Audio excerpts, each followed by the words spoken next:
মৰমৰ ছাত্ৰ ছাত্ৰীসকল আমি আব্দুছ ছাত্তাৰৰ বিষয়ে দুটামান কথা জানি থওঁ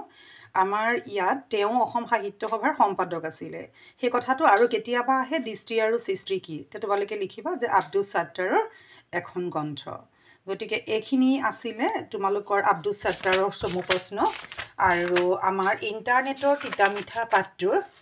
আমাৰ যিখিনি আছিলে পনৈ দত্ত তাত তোমালোকে এটা বস্তু চাবা যে তেখেতে 1987 চনত গুৱাহাটী বিশ্ববিদ্যালয়ৰ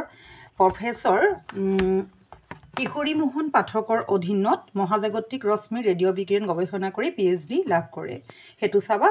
আৰু তেখেতে 2013 চনলৈ কাৰ্যনিৰ্বাহ কৰিছিলে কানাডা অষ্ট্ৰেলিয়া দক্ষিণ আফ্ৰিকা জাপান ৰাছিয়া চীন আদি দেশত তেওঁ কেইবাবাৰো আন্তঃৰাষ্ট্ৰীয় সন্মিলনত অংশগ্ৰহণ কৰিছে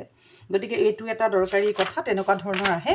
আৰু ডক্টৰ জয়শ্ৰী গোস্বামীৰ এটা ইম্পৰ্টেন্ট কথা আছে ইয়াত তোমালোকে মহাকবি গান্ধাৰী চাণক্য উপন্যাস ইয়া লিখিবা কিন্তু ইয়াত এটা কোৱেশ্চন আহে তোমালোকৰ যে কিশোৰৰ উপযোগী গ্ৰন্থ তে দুখন আছে এখন চেমনিয়াৰ বিশ্ব সাহিত্য এখন বিশ্বৰ শ্ৰেষ্ঠ সাধু এটো ইম্পৰ্টেন্ট হেকাৰণে কৈ দিলো আৰু অৰণ্য যাত্ৰাৰ অনুৰাধা শৰ্মা পূজাৰী আন এটা দৰকাৰী প্ৰশ্ন তোমালোকক কৈ থৈছো ইয়াত হৃদয়ক বিজ্ঞাপন বা এনেকে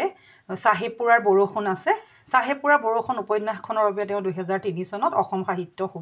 সভাৰ কুমাৰ কিশোৰী শুৱনি বঁটা লাভ কৰিছিলে তাৰ পিছত তেওঁ 2013 চনত সাহিত্য আৰু সংবাদ সেৱাৰ স্বীকৃতি স্বৰূপে ৰেনেসা অসম বঁটা লাভ কৰিছিলে এই দুটা সন্মান তোমালোকে চাই থবা আৰু ইয়াৰ পিছত পাৰস্যত এভুমুখী আছে পাৰস্যত এভুমুখী কাৰণে ৰথীন্দ্ৰনাথ গোস্বামী কেতিয়াবা আমাৰ আহে সাহিত্যাচাৰ্যৰ নাম লিখা আসলতে তোমালোকে এটো চাবা যে সাহিত্যাচাৰ্যৰ ৰথীন্দ্ৰনাথ গোস্বামী পিতৃ আৰু ইয়াত তোমালোকৰ বাকি আৰু কেতিয়াবা এটা কোৱেশ্চন দিয়ে যে অংকজংক পংক কি তেখেতৰ পুথি লিখিবা আৰু মহাসমুদ্ৰৰ সিপাৰে গ্ৰন্থৰ বাবে তেখেতে হেমবৰুৱা শুৱনি বঁটা লাভ কৰিছিলে তাৰ পিছতে ইয়াৰ পিছত কানাই ছাত্ৰী এটা কথা মই কৈ থওঁ এটো চাবা যে আমাৰ যদিও শ্ৰীধৰ কণ্ডলীয়ে ইয়াত পঠাইছিলে কিন্তু পুথিখনৰ ভাগ দুটা আমাৰ ইয়াত কি আছে কানখোৱা পুথিখনৰ দ্বিতীয় অংশ কিছু বাদ দি তুলি দিয়া হৈছে গতিকে ইয়া হৈছে কানখোৱা পুথি দ্বিতীয় অংশৰ অন্তৰ্গত আমাৰ কানাই ছাত্ৰী হেতু মই তোমালোকক কৈ থলো আৰু ধৰজাৰু ধৰভাই অম্বিকাগিৰি ৰায়চৌধুৰী কিতাপৰ নাম লিখিবলৈ আহিবা আৰু তেওঁ সভাপতি আছিল মাৰ্ঘেৰিটা অধিৱেশনৰ এটো কোৱেশ্চন আহে আৰু এটো তোমালোকে লিখিবা আৰু তেওঁ অসহযোগ আন্দোলন কৰিছিল ইংৰাজ বিৰোধী এনাকিস দল গঠন কৰিছিল গতিকে এই কথাটো দৰকাৰী হয় কেতিয়াবা হেতু তোমালোকে লিখিবা বেদনাৰ উল্কা কি বুলি সুধে তেতিয়া তোমালোকে কবা যে অম্বিকাগিৰি ৰায়চৌধুৰী এখন কবিতা পুথি আৰু বিহাত যুগৰ ইয়াত তোমালোকৰ ভট্টদেৱৰ সম্পূৰ্ণ নাম আহিব ভট্টদেৱ অসমীয়া গদ্য সাহিত্যৰ জন্মদাতা কোন তেওঁ কাৰো ওচৰত শৰণ লৈছিলে এইখিনি কথা আহিব আৰু ইয়াত এটা কথা আহে যে সদায় যে ভট্টদেৱৰ মানে লিখনিৰ লক্ষণ কি চন্দৰীতি বুলি তোমালোকে লিখি দিবা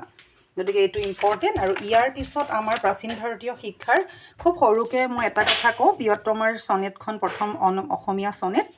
আৰু বাকি তেওঁ হেমকো অভিধানৰ ছপা কৰিছিলে আৰু বাকিখিনি তোমালোকে চোৱা আৰু যিখন সাহিত্য সভাৰ তেজপুৰ অধিৱেশনৰ সভাপতি আছিল 1920 চনত এইখিনি কথাই মই তোমালোকৰ লগত আলোচনা কৰিলো তোমালোকৰ যদি উপকাৰ হৈছে ভিডিওটো তোমালোকে শেয়াৰ কৰিবা ফ্ৰেণ্ডছৰ লগত আৰু এটা লাইক কৰিবা মোৰ ৰিকুৱেষ্ট আৰু নতুনকৈ সকলে সাবস্ক্ৰাইব কৰিবা ধন্যবাদ